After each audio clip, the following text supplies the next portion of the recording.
The learning IAS. हम लोग polity में ये लेक्चर 10वें लेक्चर पे आ गए हैं और इसमें अभी हम प्रस्तावना के बारे में पढ़ रहे थे। प्रस्तावना के 2 लेक्चर हो चुके हैं, ठीक है ना। वैसे ओवरऑल 10वें लेक्चर पे हैं, प्रस्तावना के ये तीसरे लेक्चर पे हैं। प्रस्तावना मतलब प्रेम्बल में हमने बताया था कि सत्ता का स्रोत बताया गया है, सत्ता का स्वरूप बताया गया, सत्ता का उद्देश्य बताया गया है। तो सत्ता के स्वरूप में हम लोगों ने बात कर ली थी संपूर्ण प्रभुत्व संपन्न, समाजवादी, पंथ निरपेक्ष हैं। और हमारे 3 ये संपूर्ण प्रभुत्व संपन्न, समाजवादी, पंथ निरपेक्ष, इन 3 के बारे में बात कर चुके थे। लोकतंत्र और गणराज्य, ये 2 शब्दों के बारे में बात करनी थी जो सत्ता के स्वरूप के अंतर्गत हैं, ठीक है ना। तो ये लोकतंत्र की हम बात कर रहे हैं, डेमोक्रेसी है ना, डेमोक्रेसी, ठीक है। ये संविधान में सत्ता के स्वरूप के अंतर्गत ये शब्द को लिया गया है, मतलब प्रियम्बल में दिया गया है। तो सत्ता के स्वरूप के मतलब किस प्रकार की सत्ता होगी, तो हमारे यहाँ सत्ता किस प्रकार की होगी, लोकतंत्रात्मक होगी। यहाँ राजतंत्र नहीं चलेगा ना, जनता का ही शासन यहाँ होगा, ऐसा संविधान में लिख दिया गया है। तो लोकतंत्र की सिंपल सी परिभाषा देखी जाए जनता के द्वारा और जनता के लिए ये जो शासन है वही लोकतंत्र है। ये अब्राहम लिंकन ने दी थी परिभाषा, है ना, अब्राहम लिंकन ना। उन्होंने अपने गेट्सबर्ग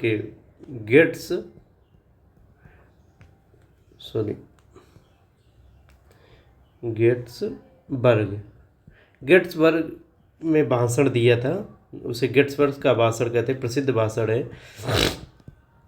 उसी में ये परिभाषा दी थी। गेट्सबर्ग एक यूएसए का शहर है ना, यूएसए का शहर। उसी में ये परिभाषा दी थी कि जनता के द्वारा और जनता के लिए शासन ही लोकतंत्र है। तो ये तो जनता का मतलब जनता ही प्रमुख होगी, है ना, पीपल ही प्रमुख होंगे, और जनता के द्वारा और जनता के लिए शासन ही लोकतंत्र है। तो जहाँ ऐसा होगा वो वहाँ पे लोकतंत्र होगा। ये अब्राहम लिंकन ने परिभाषा गेट्सबर्ग के अपनी सुप्रसिद्ध स्पीच में दिया था, ये इस भाषा को बोला था। हालांकि उनका मूल विचार नहीं था, ये विचार दिया था प्रसिद्ध यूनानी विचारक थे, बहुत प्राचीन विचारक थे,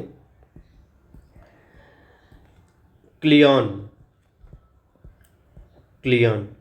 मूल विचार ये था, उन्हीं का, क्लियन का था, लेकिन ये अब्राहम लिंकन ने इसे प्रसिद्ध किया था, ठीक है ना।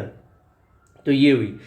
तो लोकतंत्र की एक तो ये परिभाषा हो गई। अब लोकतंत्र के इस समय रूप क्या है, डेमोक्रेसी की इस समय रूप विश्व में कौन से प्रसिद्ध हैं, है ना। तो मुख्यतः 2 ही प्रसिद्ध हैं, है ना, लोकतंत्र के रूप इस समय। लोकतंत्र के रूप, एक है संसदीय लोकतंत्र, एक है अध्यक्षीय लोकतंत्र, है ना। संसदीय लोकतंत्र, एक है अध्यक्षीय। संसदीय पार्लियामेंट्री फॉर्म और अध्यक्षीय मतलब कि प्रेसिडेंशियल फॉर्म, प्रेसिडेंशियल, है ना। और ये पार्लियामेंट्री, ये हैं 2 फॉर्म। मतलब इन 2 फॉर्म में ज़्यादातर देशों में, जो विश्व में जितने अभी देश हैं लोकतंत्र को अपनाए हुए, तो ज़्यादातर इन्हीं में है। या तो संसदीय लोकतंत्र है उनके यहाँ, या अध्यक्षात्मक लोकतंत्र। उदाहरण के रूप में देख लो संसदीय लोकतंत्र का ब्रिटेन, है ना, यूके, यूनाइटेड किंगडम, ब्रिटेन को यूनाइटेड किंगडम को ही ब्रिटेन कहते थे पहले, भारत। इधर USA, United state of America. अगर अध्यक्षात्मक लोकतंत्र को देखना है तो सबसे शुद्ध रूप यूनाइटेड स्टेट ऑफ अमेरिका में मिलेगा, है ना। संसदीय लोकतंत्र को देखना है सबसे शुद्ध रूप ब्रिटेन में मिलेगा, है ना। भारत में कुछ विशेषताएं, ज़्यादातर विशेषताएं संसदीय लोकतंत्र की, लेकिन कुछ अध्यक्षात्मक लोकतंत्र की विशेषताओं को अपना लिया गया है। तो देखो, अगर प्राचीन काल में देखा जाए तो यूनान में भी लोकतंत्र था कहीं ना कहीं, है ना। भारत में भी था, यूनान ग्रीस, भारत में भी था। भारत के जो 16 महाजनपद थे, महाजनपद, तो उनमें था। ठीक है। अगर आधुनिक युग में देखा जाए कि मतलब ऐतिहासिक युग में हम आ जाएं, तो फिर आधुनिक युग में ब्रिटेन में आया सबसे पहले लोकतंत्र, देखा जाए तो वहाँ पे डेवलप हुआ लोकतंत्र। फिर उसके बाद अमेरिका आदि में एक क्रांति हुई, अमेरिकी क्रांति, है ना। वहाँ फिर लोकतंत्र डेवलप हुआ, अमेरिकी क्रांति 1776 में हुई। तो लोकतंत्र ऐसे डेवलप हुआ है कि बहुत पहले तो भारत और ये यूनान में था, लेकिन आधुनिक युग में देखा जाए तो सबसे पहले ब्रिटेन में आया, वहाँ लोकतंत्र धीरे धीरे डेवलप हुआ, फिर अमेरिका में डेवलप हुआ, फिर इसके बाद फ्रांस वगैरह में, फिर होते होते अपना भारत में आया। ये है लोकतंत्र की यात्रा। तो हम लोग संसदीय लोकतंत्र और अध्यक्षात्मक लोकतंत्र के बीच, मतलब कि पार्लियामेंट्री फॉर्म ऑफ डेमोक्रेसी और प्रेसिडेंशियल फॉर्म ऑफ डेमोक्रेसी के बीच थोड़ा सा अंतर देख लेते हैं। तो जो संसदीय लोकतंत्र है ना, संसदीय और अध्यक्षीय लोकतंत्र, दोनों में थोड़ा सा अंतर देख रहे हैं। अध्यक्षीय, अध्यक्षात्मक, कुछ भी कह दो, अध्यक्षात्मक, है ना। तो संसदीय लोकतंत्र, अध्यक्षात्मक लोकतंत्र के बीच जो पहला अंतर हम देखेंगे, संसदीय लोकतंत्र में शक्ति का पृथक्करण, शक्ति का पृथक्करण, separation of power, separation of power, ये कम है यहाँ पे, ये कम है। यहाँ पे कार्यपालिका, संसदीय लोकतंत्र में कार्यपालिका एंड विधायिका आपस में जुड़ी रहती हैं, है ना। जैसे कार्यपालिका, भारत में कार्यपालिका के प्रमुख कौन है? प्रेसिडेंट है, और वास्तविक प्रमुख प्रधानमंत्री हैं। और जो विधायिका है वो क्या, सांसदों से मिलके बनती है ना। भारत में सांसदों से मिलके विधायिका बनती है। तो मोदी जी एक सांसद भी हैं, मतलब विधायिका के भी अंग हैं, और सरकार के भी प्रधानमंत्री के रूप में प्रमुख हैं। तो यहाँ पे विधायिका और कार्यपालिका अलग नहीं है, दोनों एक दूसरे से बहुत अंतर संबंधित है। मोदी जी जो चाहेंगे वो उनके सांसद बोलेंगे, और मोदी जी जो चाहेंगे वो सरकार में होगा। तो ये हो गया। अध्यक्षात्मक लोकतंत्र में क्या होता है, यहीं पे देख लिया जाए। जो यहाँ पे विधायिका, कार्यपालिका और न्यायपालिका तीनों एक दूसरे से अलग होती हैं। विधायिका, कार्यपालिका एंड न्यायपालिका, ये तीनों एक दूसरे से अलग होगी। मतलब शक्ति का पृथक्करण, शक्ति का पृथक्करण का सिद्धांत, पृथक्करण का सिद्धांत बिल्कुल पूरी तरीके से यहाँ पे लागू रहता है अध्यक्षात्मक लोकतंत्र में। शक्ति का पृथक्करण सिद्धांत क्या है? सेपरेशन ऑफ पावर सिद्धांत क्या है? शक्ति मतलब पावर, है ना। पृथक्करण माने अलग अलग होना, सेपरेशन अलग अलग, है ना। अलग अलग बॉडीज़ में शक्तियों का होना, मतलब विधायिका में की शक्ति अलग है, कार्यपालिका की शक्ति अलग है, न्यायपालिका की शक्ति अलग है। कोई किसी में मिला नहीं होगा, सबकी शक्तियाँ बटी हुई हैं, संविधान में बांट दी कि तुम इस क्षेत्र में काम करोगे, तुम इस क्षेत्र में काम करोगे, तुम इस क्षेत्र में काम करोगे। तो अध्यक्षात्मक लोकतंत्र में, प्रेसिडेंशियल डेमोक्रेसी में, विधायिका, कार्यपालिका, न्यायपालिका तीनों अलग होते हैं, जबकि पार्लियामेंट्री डेमोक्रेसी में कार्यपालिका और विधायिका एक में ही गुत्था मिले टाइप में होते हैं। इसमें न्यायपालिका थोड़ा बहुत अलग होती है, थोड़ा बहुत क्या, भारत में तो पूरी तरीके से स्वतंत्र है, लेकिन ब्रिटेन में उतना स्वतंत्र नहीं। दूसरा इनमें अंतर देख लेते हैं दोनों में, संसदीय लोकतंत्र और अध्यक्षात्मक लोकतंत्र में दूसरा अंतर देखते हैं।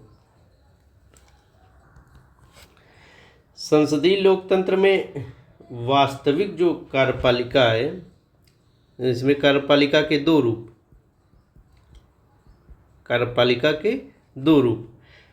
वास्तविक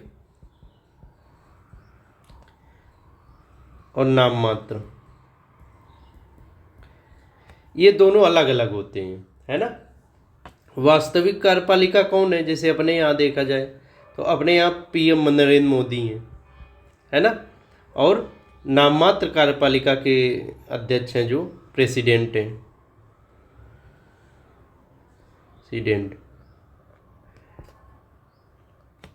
प्रेसिडेंट हैं,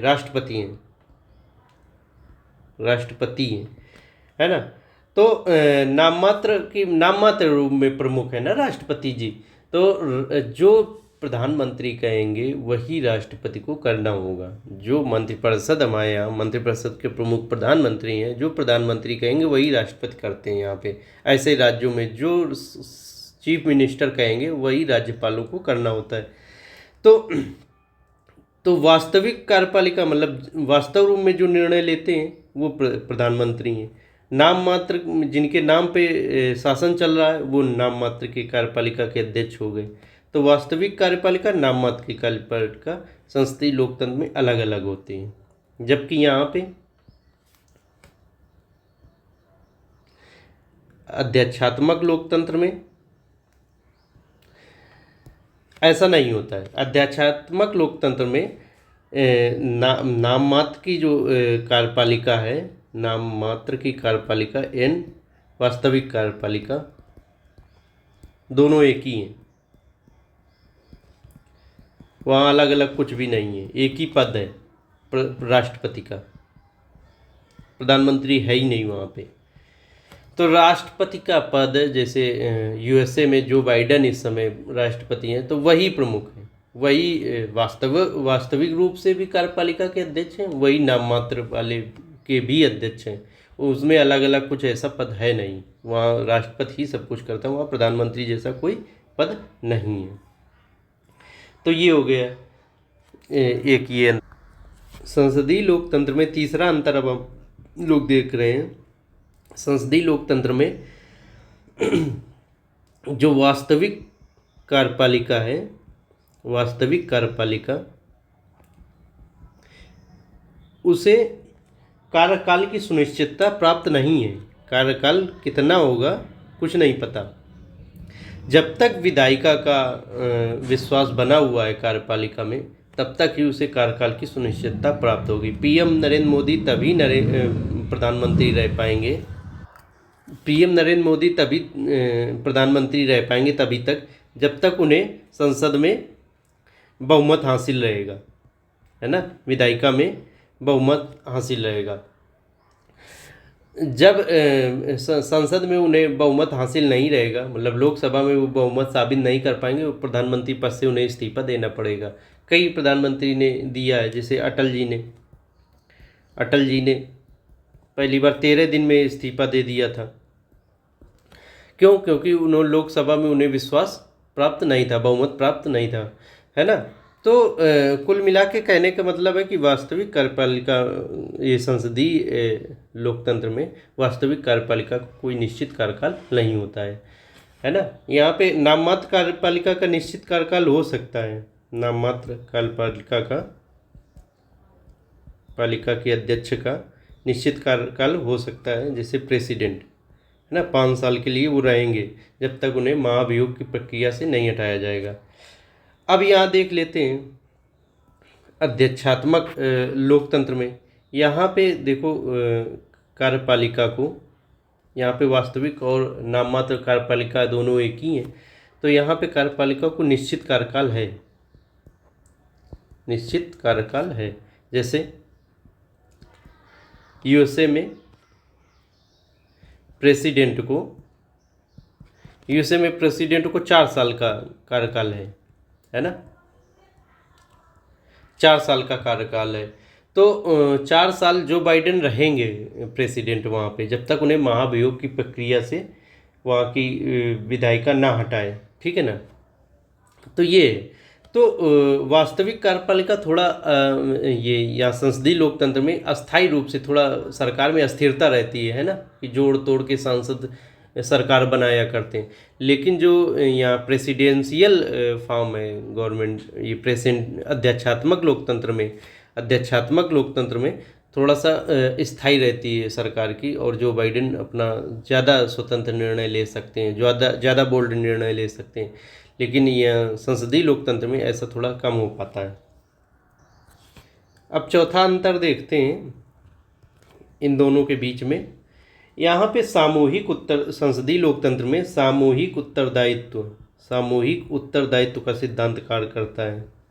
उत्तरदायित्व, है ना। तो संसदीय लोकतंत्र में सामूहिक उत्तरदायित्व का सिद्धांत पर ये कार्य करती है, मतलब इसका यहाँ पे सामूहिक उत्तरदायित्व का सिद्धांत है, मतलब पूरी मंत्रिपरिषद को हटाया जाएगा, है ना। संसदीय लोकतंत्र में अगर अविश्वास प्रस्ताव संसद में पारित हो जाता है तो पीएम नरेंद्र मोदी सहित उनकी पूरी मंत्रिपरिषद इस्तीफा देगी, है ना। कि ये नहीं कि सिर्फ पीएम मोदी या उनका कोई एक मंत्री इस्तीफा दे रहा, पूरी मंत्रिपरिषद को, पीएम मोदी सहित जो मंत्रिपरिषद के अध्यक्ष हैं उनको पूरी मंत्रिपरिषद के साथ इस्तीफा देना पड़ेगा। लेकिन इधर अध्यक्षात्मक लोकतंत्र में क्या होता है, यहाँ पे सामूहिक उत्तरदायित्व का सिद्धांत नहीं है। यहाँ पे सिर्फ जो कार्यपालिका का अध्यक्ष होता है, जैसे यूएसए में प्रेसिडेंट को ही इस्तीफा देना पड़ता है, उसकी पूरी मंत्रिपरिषद को इस्तीफा नहीं देना पड़ता है। बाद में भले नया प्रेसिडेंट आए, वो अपने हिसाब से मंत्रिपरिषद चुने, तो वो अलग मुद्दा है। दरअसल क्या होता है कि प्रेसिडेंट अगर चुन लिया गया जनता के द्वारा यूएसए में, है ना, अमेरिका में प्रेसिडेंट जनता के द्वारा चुन लिया गया, प्रेसिडेंट फिर क्या करता है कि अपनी मंत्रिपरिषद बनाता है, वो जिसे चाहे उसे मंत्री बनाता है। वो यहाँ की तरह नहीं कि सांसद बनना आवश्यक हो, वहाँ पे ऐसा कुछ नहीं है, वहाँ पे विधायिका का रोल नहीं है, वो किसी को भी प्रेसिडेंट मंत्री बना सकता है, ठीक है। तो ये 4-5 अंतर हो गए प्रमुख रूप से इसके संसदीय लोकतंत्र के और अध्यक्षात्मक लोकतंत्र के। देखो, अभी लोकतंत्र का हमने ऊपर रूप देखा था, संसदीय लोकतंत्र और अध्यक्षीय लोकतंत्र। लेकिन लोकतंत्र के और अगर ऐसे देखा जाए कि प्रत्यक्ष लोकतंत्र और अप्रत्यक्ष लोकतंत्र में भी बांटा जा सकता है इसे, है ना। प्रत्यक्ष लोकतंत्र में जनता सीधे शासन करती है, प्रत्यक्ष तौर पर शासन करती है ना। यहाँ पे जनता अप्रत्यक्ष रूप से शासन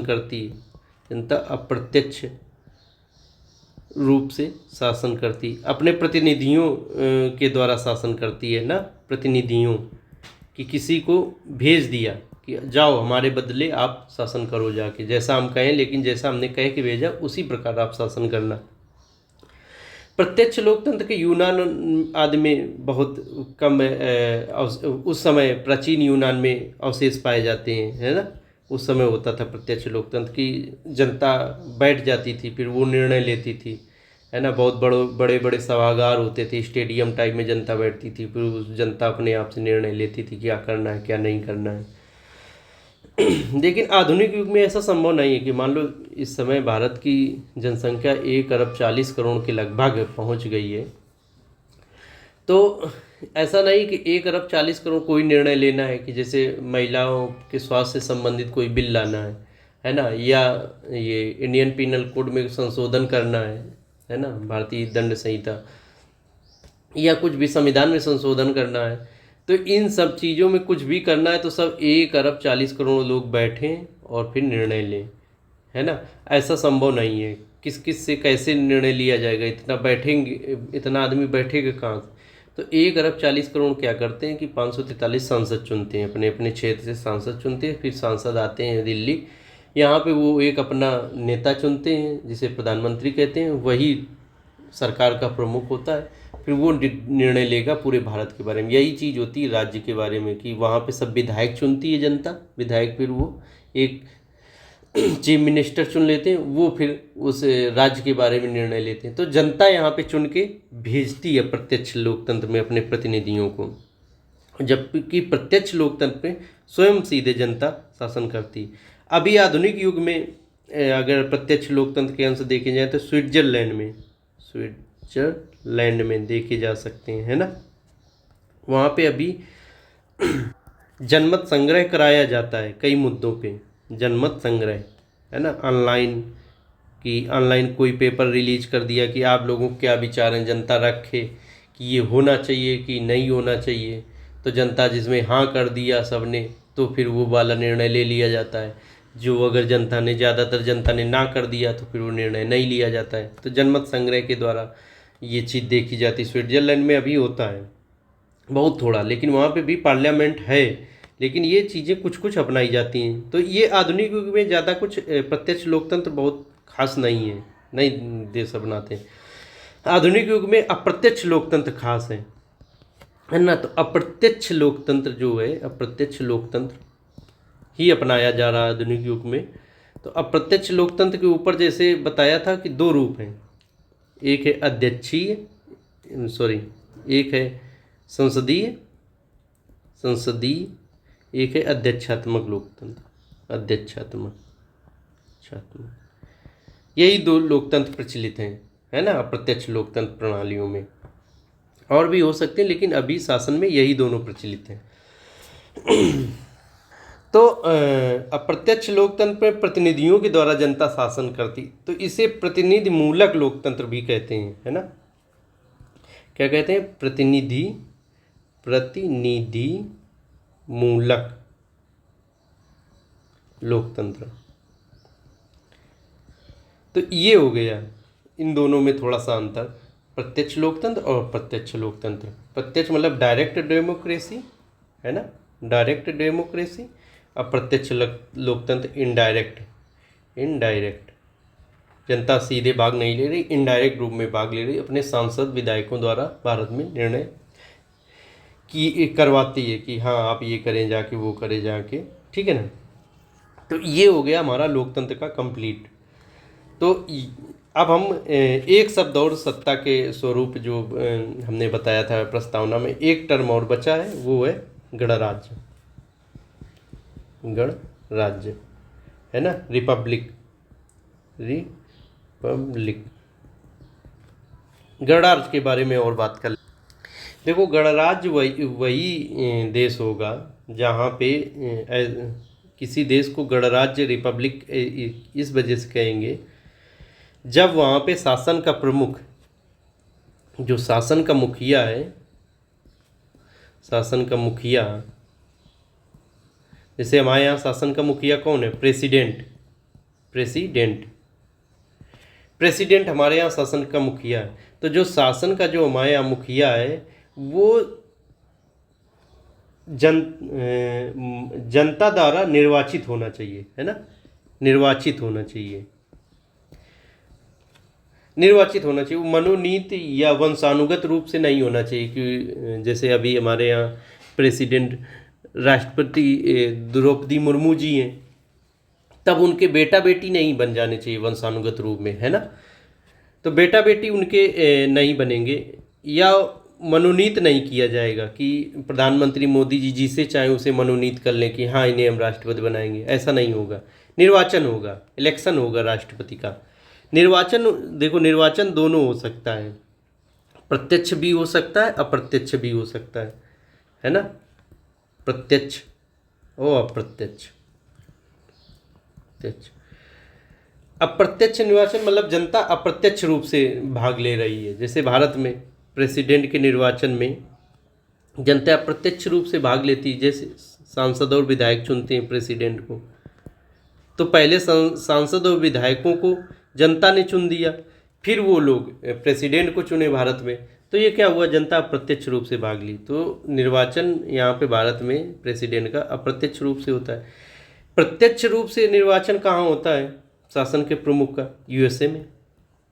यूएसए में प्रेसिडेंट को सीधे जनता चुनती है। तो क्या हुआ, गणराज्य वही होंगे जहाँ शासन का मुखिया निर्वाचित होगा, और निर्वाचित प्रत्यक्ष और अप्रत्यक्ष दोनों हो सकता है, डायरेक्ट यानी इनडायरेक्ट। डायरेक्ट में जनता सीधे भाग लेती है, इनडायरेक्ट में जनता अपने प्रतिनिधियों के द्वारा भाग लेती है, ठीक है ना। यहाँ पे शासन का मुखिया निर्वाचित होगा, ये याद कर लो, निर्वाचन यहाँ पे प्रमुख शब्द है। वंशानुगत और मनोनीत नहीं होंगे शासन के मुखिया, है ना, वंशानुगत रूप में चलते चले आए, ऐसा नहीं होगा। तो भारत में देखो, भारत में क्या है कि यहाँ पे गणराज्य है हमारा देश, भारत देश गणराज्य है ना। लेकिन क्यों? क्योंकि यहाँ पे जो शासन का मुखिया कौन है? प्रेसिडेंट है ना। शासन के प्रमुख शासक, शासन के मुखिया, गवर्नमेंट के मुखिया यही है ना, प्रेसिडेंट। तो ये इनका क्या निर्वाचन हो रहा है। लेकिन ब्रिटेन में निर्वाचन नहीं होता है शासन के मुखिया का।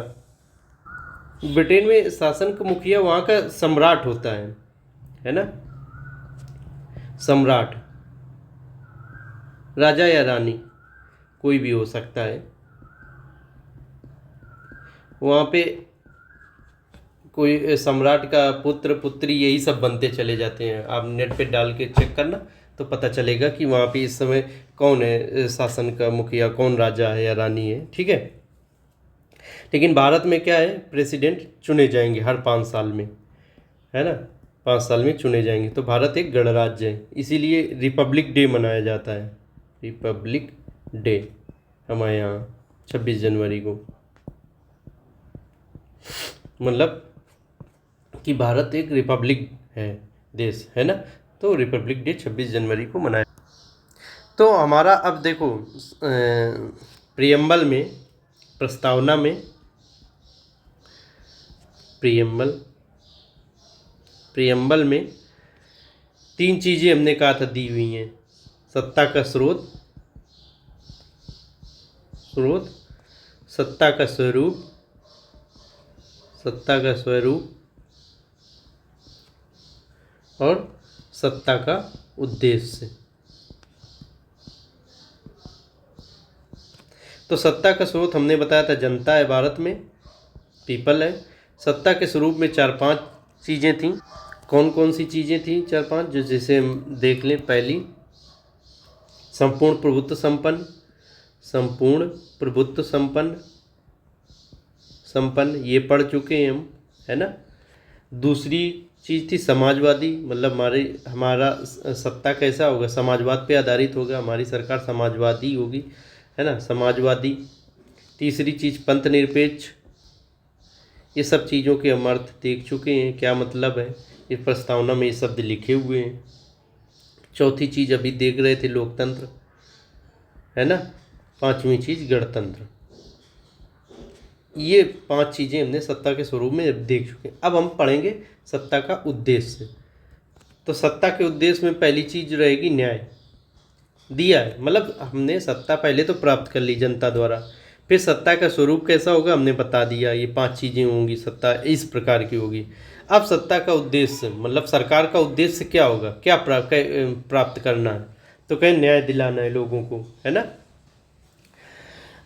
आगे स्वतंत्रता, लोगों की स्वतंत्रता सुनिश्चित करनी है, कोई किसी को गुलाम ना बनाए, है ना, कोई किसी को मारे पीटे ना, ये सब स्वतंत्रता सुनिश्चित करनी। समानता लानी है, गरीब इतना भी गरीब ना हो जाए कि बिकने के लिए तैयार हो जाए, अमीर इतना भी अमीर ना हो जाए कि वो लोगों को खरीद सके, गरीबों को खरीद सके। मतलब समानता रहनी चाहिए, वो चाहे समानता आर्थिक हो, सामाजिक हो, राजनीतिक हो, विभिन्न क्षेत्रों में समानता होनी चाहिए, सब बराबरी पे होने चाहिए। फिर व्यक्ति की गरिमा, ये सब लिखे हुए हैं शब्द उसी प्रियम्बल में। व्यक्ति की गरिमा, ये चौथी चीज़ है सत्ता के उद्देश्य में। इन्हीं को धीरे धीरे एक एक करके पढ़ना है। फिर बंधुता, फिर राष्ट्र की एकता और अखंडता, एकता और अखंडता कि हमारा देश एक रहे, है ना, वो टूटे ना। जैसे नॉर्थ ईस्ट में अलगाववादी मूवमेंट चलते हैं, वो वैसे मूवमेंट ना चले, एकता बनी रहे, अखंड रहे, टूटे ना, है ना। बंधुता का मतलब सभी लोगों में भाईचारा रहे। व्यक्ति की गरिमा का मतलब कि लोगों की डिग्निटी पे ठेस ना आए, उनका अपमान ना हो, है ना, गरिमा उनकी बरकरार रहे। ये सब चीज़ें सत्ता के उद्देश्य के तहत हम पढ़ेंगे। तो हम पहला ले लेते हैं न्याय, है ना। न्याय हम पहला जो सत्ता का उद्देश्य का है, पहला न्याय लेते हैं। न्याय क्या है देखेंगे। तो प्रस्तावना में 3 प्रकार की न्याय की बात की गई है ना। ये प्रश्न बनता है प्री में कि कितने प्रकार के न्याय प्रस्तावना में बताए गए। तो सामाजिक न्याय है, सामाजिक न्याय है ना, फिर आर्थिक न्याय, फिर राजनीतिक न्याय, ठीक न्याय। तो प्रस्तावना में 3 प्रकार के न्याय दिए गए। सामाजिक न्याय, सोशल जस्टिस है ना, इकोनॉमिकल जस्टिस और पॉलिटिकल जस्टिस। ये 3 प्रकार के दिए। देखो न्याय तो कई प्रकार के भी हो सकते हैं। धार्मिक न्याय की धर्म के क्षेत्र में भी कोई किसी से अन्याय ना करे। पर्यावरणीय न्याय, पर्यावरण में भी न्याय होता रहे, है ना। तो न्याय तो कई प्रकार के हो सकते हैं, कई आयाम उसके हो सकते हैं। लेकिन प्रस्तावना में सामाजिक न्याय, आर्थिक न्याय और राजनीतिक न्याय को दिया गया है। फिर सामाजिक न्याय में ही लैंगिक न्याय वगैरह भी शामिल हैं। लैंगिक न्याय आ जाएंगे। लैंगिक न्याय मतलब कि स्त्री पुरुष में समानता हो, है ना। ऐसा नहीं कि स्त्री को अलग प्रकार से ट्रीट किया जाए और पुरुषों को अलग प्रकार से। कि जैसे सुप्रीम कोर्ट ने डिसीजन भी दिया कि जो आर्मी में है वो महिलाओं को शॉर्ट सर्विस कमीशन नहीं दे उसी पोस्ट पे कि आप उन्हें थोड़े दिन के लिए रख रहे हैं, उन्हें कम तनख्वाह दे रहे हैं, ऐसा नहीं होगा, है ना। तो एक ही पोस्ट में जैसे समान वेतन का अधिकार है ना, तो एक ही पोस्ट में अगर स्त्री पुरुष कोई भी है तो फिर उन्हें समान वेतन मिलेगा। ऐसा नहीं कि कोई भेदभाव नहीं होगा, स्त्री पुरुष के आधार पे भेदभाव नहीं होगा, लिंग के आधार पे भेदभाव, जेंडर के आधार पे नहीं होगा। तो लैंगिक में मतलब जेंडर जस्टिस ये है, इसमें सामाजिक वाले में आ जाएगा। तो ये तीन प्रकार का न्याय प्रस्तावना में दिया हुआ है, ठीक है। अब आगे दूसरा शब्द है इसका स्वतंत्र। न्याय हो गया स्वतंत्रता, देखते हैं फ्रीडम है। न्याय क्या, जस्टिस हो गया, स्वतंत्रता स्वतंत्रता है ना, फ्रीडम। इस शब्द को देखते हैं। तो प्रस्तावना में जो स्वतंत्रता है वो 5 प्रकार की दी हुई है ना। विचार की स्वतंत्रता, विचार, फिर क्या हुआ, अभिव्यक्ति, तीसरा विश्वास, चौथा धर्म की स्वतंत्रता और 5वां उपासना की स्वतंत्रता। ये 5 प्रकार की स्वतंत्रता दी हुई हैं। विचार की स्वतंत्रता, अभिव्यक्ति की स्वतंत्रता, एक्सप्रेशन है ना, विचार मतलब थॉट की, और विश्वास की स्वतंत्रता, धर्म की स्वतंत्रता, उपासना की स्वतंत्रता। तो विश्वास मतलब विश्वास, बिलीफ है ना। यहाँ पे धर्म का इंग्लिश में दिया हुआ है फेथ, और उपासना की है वर्शिप। ये दिया हुआ है उसमें प्रियम्बल में, है ना। धर्म का यहाँ रिलीजन नहीं ले लेंगे, फेथ मतलब, है ना। उपासना वर्शिप और विश्वास बिलीफ। अव्यक्ति का तो एक्सप्रेशन बता ही चुके हैं, एक्सप्रेशन। ये प्रियम्बल में शब्द दिए हुए हैं इसी प्रकार से, है ना। विचार मतलब थॉट। तो स्वतंत्रता क्या, 5 प्रकार की, विचार की, अव्यक्त की, विश्वास की, धर्म की, उपासना की, 5 प्रकार की स्वतंत्रताएं दी हुई हैं। तो इसे याद करने के लिए देख सकते हैं ऐसे कि पहले किसी के मन में विचार आया, ठीक, किसी के मन में मान लो आ गया विचार, है ना।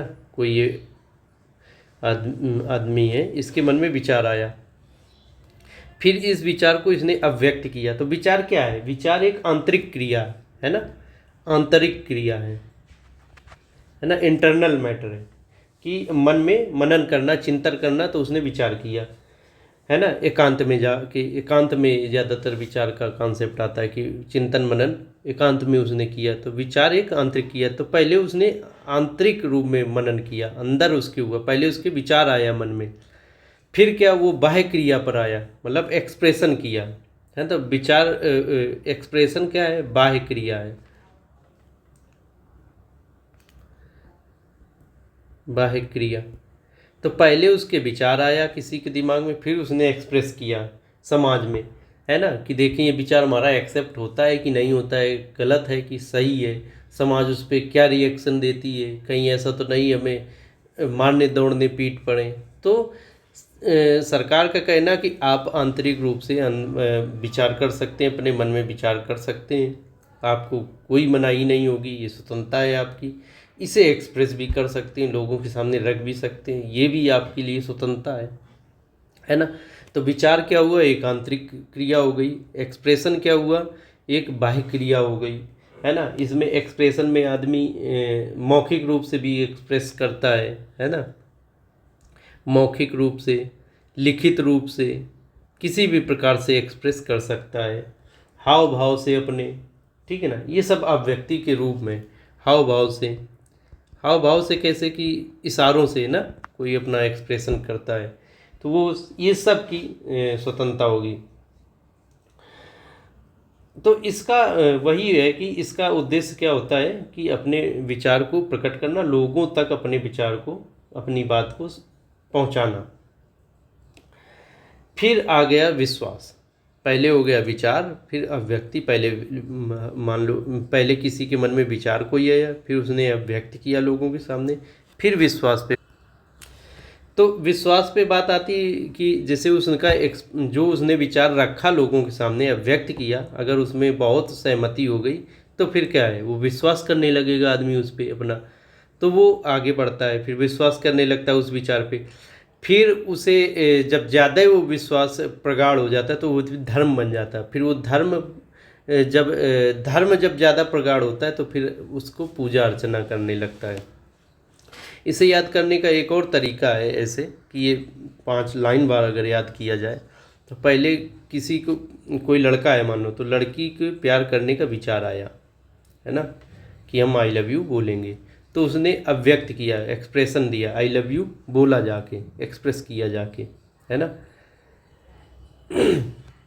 अगर जो ये आई लव यू एक्सेप्ट हो गया तो क्या, फिर लड़की पे उसका विश्वास बढ़ेगा, है ना। जब विश्वास इतना ज़्यादा बढ़ जाएगा कि वही उसका धर्म हो जाएगा, वही देवी हो जाएगी, है ना, उसके लिए फिर क्या, उस देवी की वो अपना पूजा करेगा, उपासना करेगा। तो ये याद करने का एक क्रम हो गया ना।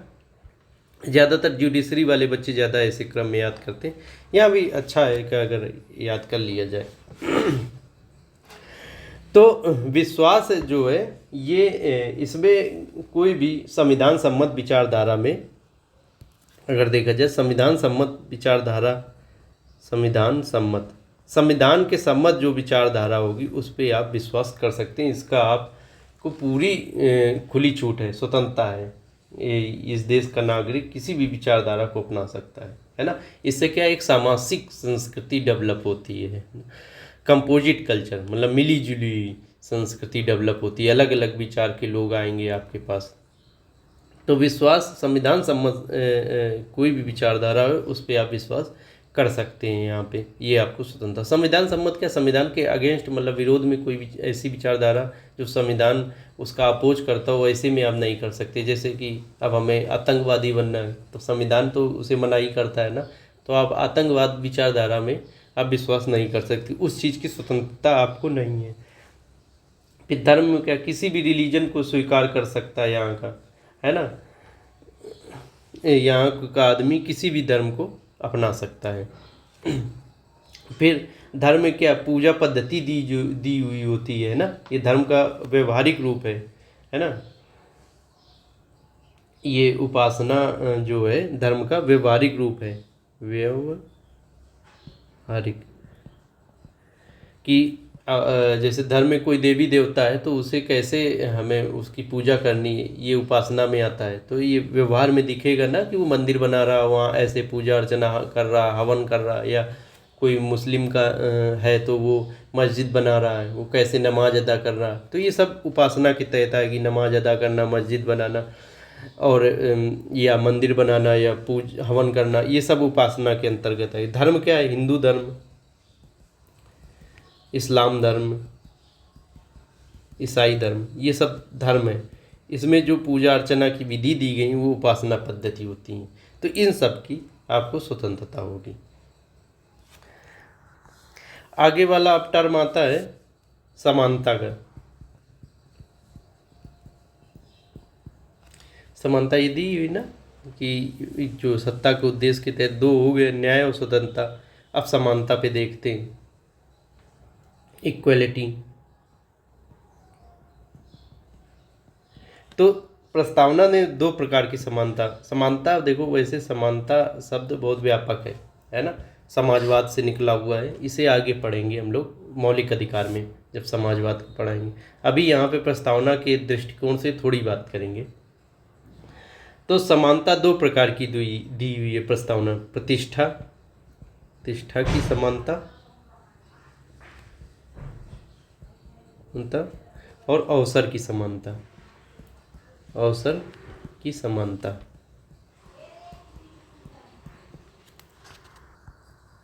तो प्रतिष्ठा मतलब स्टेटस, इंग्लिश दिया है इसका स्टेटस प्रियम्बल में, है ना, स्टेटस। और अवसर अपॉर्चुनिटी, इट इज अपॉर्चुनिटी की समानता, अवसर की समानता, ये दो दिए हुए हैं। प्रतिष्ठा की समानता का मतलब है, इक्वलिटी ऑफ स्टेटस का मतलब है कि इसका प्रतिष्ठा, स्टेटस ऑफ इक्वलिटी, प्रतिष्ठा की समानता का मतलब होगा कि समाज में व्यक्ति का स्थान उसकी जाति, धर्म, लिंग, आर्थिक स्थिति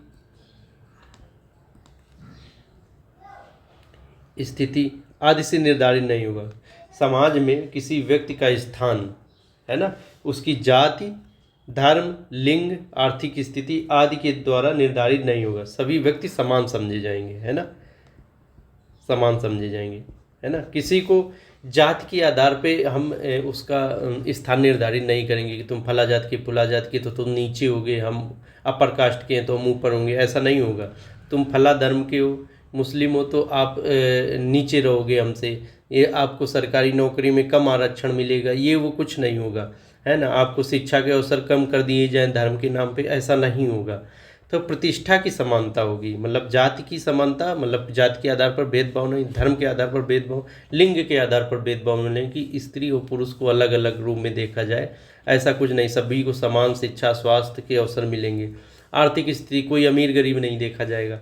तो क्या जाति, धर्म, लिंग, आर्थिक स्थिति आदि के आधार पर समाज में किसी का स्थान निर्धारित नहीं होगा, सभी को समान समझा जाएगा। तो और प्रतिष्ठा की समानता के लिए चीज़ें भी हुई हैं, जैसे कि जाति के आधार पर पहले छुआछूत थी, अस्पृश्यता थी, है ना, कि छुआ नहीं जाता था। तो अनटचेबिलिटी को, मतलब आर्टिकल 17 अभी फंडामेंटल राइट में देखेंगे, मतलब छुआछूत की मनाही है ना, अस्पृश्यता की मनाही है। आर्टिकल 17 में अस्पृश्यता, अनटचेबिलिटी की मनाही है ना, कि छुआछूत नहीं मनाया जाएगा। कोई भी जाति का हो, कोई भी हो, ऐसा नहीं कि आप उसे छूने से मना कर दें कि हाँ आप हम छुएंगे आपको अपवित्र हो जाएंगे। जैसे पहले होता था कि जो SC कास्ट थी, दलित वर्ग था, उसे अपर कास्ट का आदमी, क्षत्रिय या ब्राह्मण या वैश्य, ये लोग कहते थे कि छूने से मना कर देते थे कि अगर छुएंगे तो मेरा धर्म भ्रष्ट हो जाएगा। तो अब ऐसा बिल्कुल नहीं है, अगर ऐसा आपने किया तो कानूनन आपको जेल जाना होगा। तो अस्पृश्यता की समाप्ति होनी चाहिए, जाति भेद की समाप्ति होनी चाहिए, ये सब जाति के आधार पर कोई भी भेदभाव नहीं होगा, है ना। ये सब प्रतिष्ठा की समानता के लिए जरूरी है ना। लिंग भेद की समानता बताए अभी, समाप्ति होनी चाहिए। लिंग के आधार पर, स्त्री पुरुष के आधार पे भेदभाव नहीं होना चाहिए। फिर ऐसे ही अवसर की समानता अपॉर्चुनिटी में है कि इसका अर्थ है मतलब प्रत्येक व्यक्ति को विकसित होने के समान अवसर दिए जाएंगे, है ना। हर आदमी को, हर व्यक्ति को अपने विकास के लिए समान अवसर, इक्वल अपॉर्चुनिटी, समान अवसर दिए जाएंगे, है ना। समान अवसर दिए जाएंगे। ऐसा नहीं कि आपको जात के आधार पे हम ज़्यादा तवज्जो दे दें कि आप ब्राह्मण हैं तो आपको ये वेद पढ़ने का मिलेगा। जैसे पुराने ज़माने में होता था कि ब्राह्मण ही वेद पढ़ सकते थे और कोई नहीं पढ़ सकता था। तो अब ऐसा नहीं होगा। अगर आप कोई भी शिक्षा लेना चाहता है, विकास अपना करना चाहता है, तो उसको समान अवसर होंगे, मतलब सभी वेद पढ़ सकेंगे, सभी शिक्षा ले सकेंगे। तो मतलब यही है कि राज्य अगर सरकार चाहे, सरकार अगर लोगों को विकास के लिए अवसर प्रदान करे तो वो जाति, धर्म, है ना, लिंग, क्षेत्र, इन सब आधार, आर्थिक स्थिति, इन सब आधारों पे वो भेदभाव नहीं करेगा, सभी को समान मानेगा, सभी को समान अवसर दिए जाएंगे। स्कूल में सभी को जाने की अनुमति होगी, है ना। अस्पतालों में जाने की सभी अनुमति होगी, नौकरी करने की सभी को अनुमति होगी, किसी से कोई भेदभाव नहीं होगा। आरक्षण का अलग मुद्दा है, वो बताएंगे कैसे अभी आरक्षण आएगा, लेकिन किसी को किसी भी प्रकार की जाति के आधार पर, धर्म के आधार पे स्पेशल ट्रीटमेंट बिल्कुल नहीं दिए जाएंगे। यही अपॉर्चुनिटी, अवसर की समानता है कि कोई अगर अपना विकास करना चाहता है, अपना डेवलपमेंट करना चाहता है, तो उसे समान अवसर दिए जाएंगे भारत में।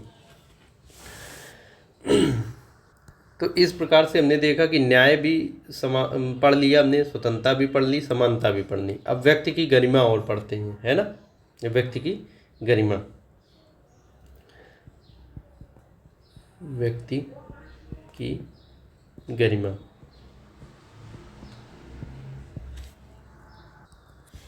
व्यक्ति की गरिमा मतलब डिग्निटी ऑफ इंडिविजुअल,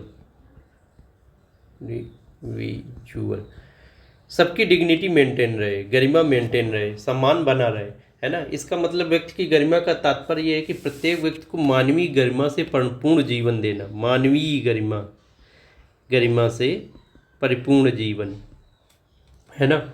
मानवीय गरिमा से परिपूर्ण जीवन मतलब पशुवत जैसा जीवन ना मिले, है ना, पशु के जैसा जीवन ना हो। मानवीय गरिमा से परिपूर्ण जीवन मतलब रोटी कपड़ा मकान, रोटी कपड़ा मकान, स्वास्थ्य, शिक्षा आदि, ये सब चीज़ें होनी चाहिए। आर्टिकल 21 के तहत सुप्रीम कोर्ट ने इस जीवन जीने के अधिकार के तहत ढेर सारी मानवीय गरिमा को विस्तृत किया है ना। वो अभी पढ़ेंगे फंडामेंटल राइट में।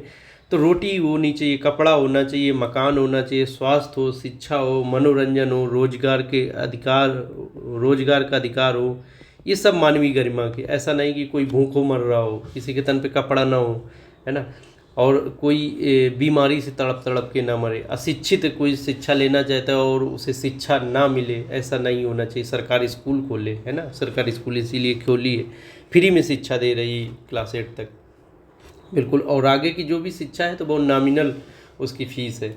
मनोरंजन का भी अधिकार है ना। पर स्वच्छ पर्यावरण का भी अधिकार है, स्वच्छ पर्यावरण, ऐसा नहीं प्रदूषित वायु ले रहा है वो, है ना। ये सब मानवीय गरिमा से रिलेटेड है। रोजगार उसे मिलना चाहिए, अगर कोई ऐसा रोजगार नहीं होगा तो वैसे वो अपनी ज़रूरतें पूरी नहीं कर पाएगा। तो मनरेगा जैसी स्कीम सरकार लेके आई कि जो ज़्यादा गरीब है, रोजगार नहीं पा रहे, उन्हें हम रोजगार देंगे।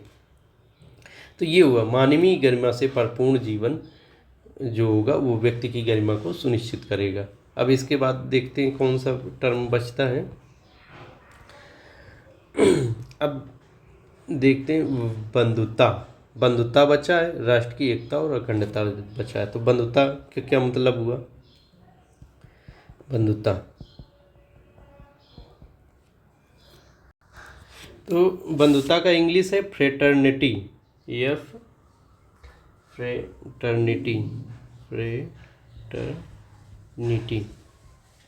फ्रेटर्निटी बंधुता। तो बंधुता का मतलब सिर्फ भाईचारा से है ना, भाईचारा मतलब लोगों के बीच भाईचारा हो, आपसी प्यार हो, है ना। ये फ्रांस क्रांति का नारा था ना, क्या नारा था? स्वतंत्रता, समानता और बंधुता। स्वतंत्रता, समानता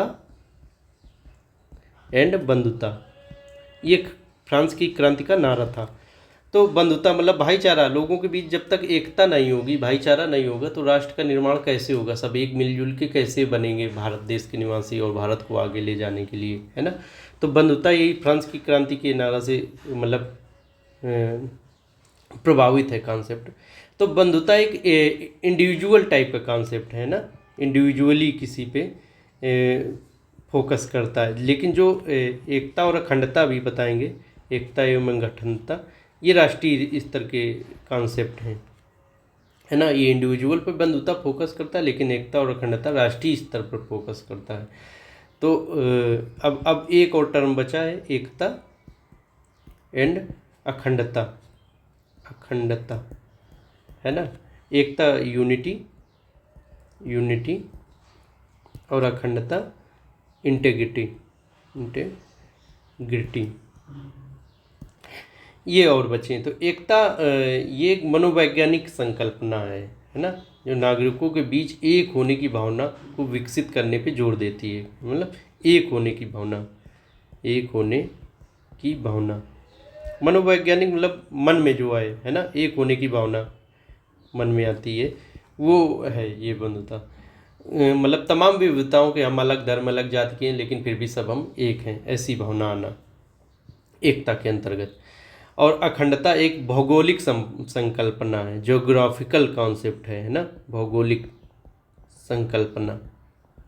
ये क्या है? एकता क्या है? मनोवैज्ञानिक संकल्पना, मनोवैज्ञानिक संकल्पना, और ये अखंडता है भौगोलिक संकल्पना, ज्योग्राफिकल कॉन्सेप्ट। इसका उद्देश्य, इसका अखंडता का उद्देश्य है कि भारत का क्षेत्र या भूभाग इससे अलग ना ही होगा, है ना।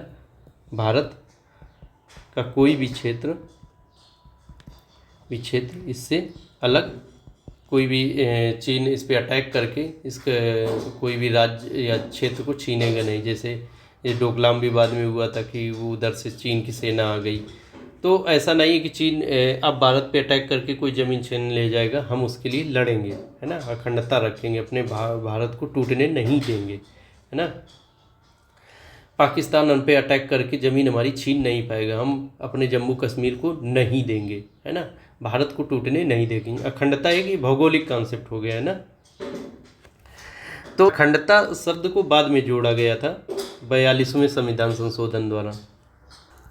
तो इसे 42वें संविधान संशोधन द्वारा, कॉन्स्टिट्यूशनल अमेंडमेंट द्वारा जोड़ा गया था 1976 में अखंडता को। पहले सिर्फ एकता था, लेकिन बाद में अखंडता को भी जोड़ा गया। तो ये हमारी प्रेम्बल के जो मेन शब्द थे सब हो गए। अब हम प्रेम्बल में आगे कल क्या पढ़ेंगे अगली क्लास में, कि ये आलोचना, है ना, प्रस्तावना की आलोचना, क्रिटिसिज्म, कमियां क्या क्या हैं, है ना, क्या किस प्रकार से आलोचना इसकी की जा सकती है, और फिर प्रस्तावना का महत्व भी देख लेंगे। और इसके बाद लगभग फिर समाप्त है, कल एक क्लास और लेंगे बस, फिर उसके बाद प्रस्तावना में द एंडिंग हो जाएगी। तो प्रस्तावना की आलोचना देखेंगे और प्रस्तावना का महत्व देखेंगे, प्रस्तावना का महत्व, इम्पोर्टेंस, यही दो होंगे। तो एक क्लास और बची, तो इस प्रकार से लगभग 4 क्लास में हमने प्रस्तावना कर ली है। तो आज के लिए इतना ही। Thank you very much.